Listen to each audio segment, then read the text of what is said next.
سلام. من دکتر نیستم. فقط یک کارآموز ساده بودم که اون روز برای اولین بار رفتم شیفت عصر توی یک کلینیک دندون پزشکی که کمی دور از شهر بود. حدودای ساعت 7 شب مردی اومد داخل، لاغر، بیحال و بی حرف.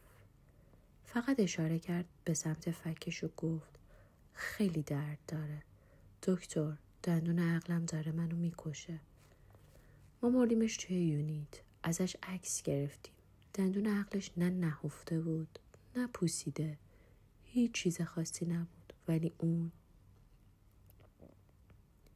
داشت از درد فریاد میزد. یه دردی که من نه میفهمیدم از کجاست و نه کسی میدونست که از کجاست. دکتر بهش گفت ممکنه فقط یه التهاب باشه. دارو نوشت و فرستادش که بره. اما اون مرد هیچ وقت از در مطب بیرون نرفت. چند دقیقه بعد توی دستشویی پیداش کردن. روی زمین افتاده بود، فکش قفل شده بود و دستش با ناخن‌هاش صورتش رو خراش داده بود.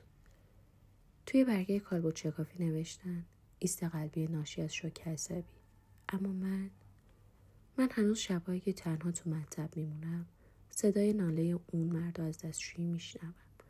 صداش همون جوری میگه دکتر، دندون عقلم داره منو میکشه. اگه جای من بودی اون شب بازم میذاشتی بره؟